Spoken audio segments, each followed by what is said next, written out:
Durante milenios, la matemática fue una herramienta de supervivencia. En Mesopotamia servía para medir campos y canales. Era práctica y precisa. Pero en el siglo VI a.C., en un mosaico de ciudades-estados separadas por el mar, ocurrió algo que los historiadores llaman el milagro griego. Mientras otros se preguntaban ¿cómo?, los griegos se atrevieron a preguntar ¿por qué? No solo querían medir la Tierra, querían entender la esencia de la triangularidad. Y en el centro de esta revolución surge un nombre que se convertiría en leyenda: Tales de Mileto. Nacido alrededor del año 625 a.C., Tales no era un sacerdote oculto en un templo, era un hombre de negocios, un comerciante de ideas que viajó por el Mediterráneo absorbiendo el conocimiento de Egipto y Babilonia.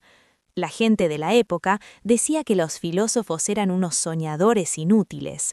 Cansado de escuchar semejante calificativo, Tales decidió darles una lección.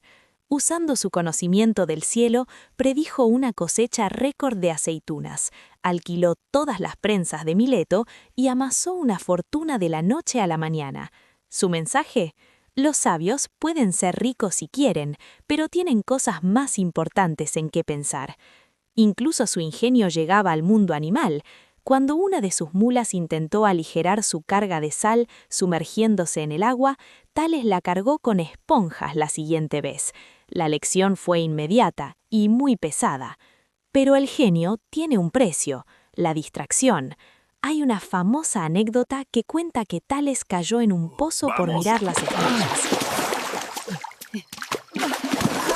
Por mis sandalias, ¿qué pasó aquí? Una anciana que pasaba por allí y observó la escena le preguntó cómo esperaba saber qué pasaba en el cielo si no veía lo que tenía a sus pies.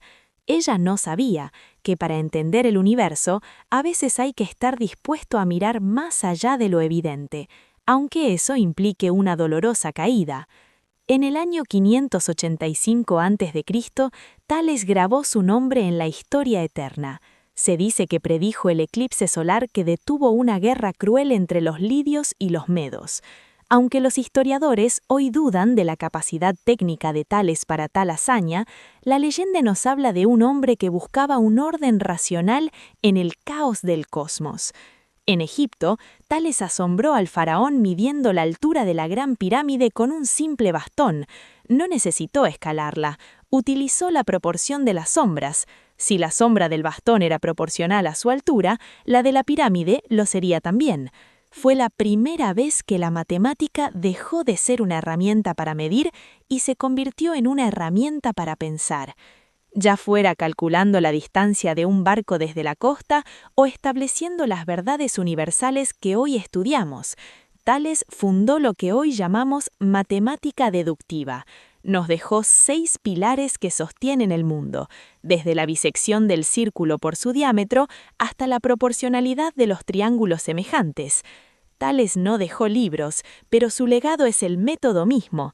Él comprendió que la verdad matemática no está en la Tierra, sino en la mente, que las figuras obedecen a leyes lógicas que podemos descubrir. Tales de Mileto fue el primer eslabón de una cadena que nos lleva a Pitágoras, Euclides y la ciencia moderna. Así que recuerden, a veces, para entender el mundo bajo nuestros pies, solo necesitamos atrevernos a levantar la vista. Si quieren descubrir cómo este primer matemático cambió el curso de la humanidad, los invito a explorar el fascículo 14, El milagro griego y Tales, el primer matemático, que ya está disponible en el blog. Nos vemos en el próximo episodio.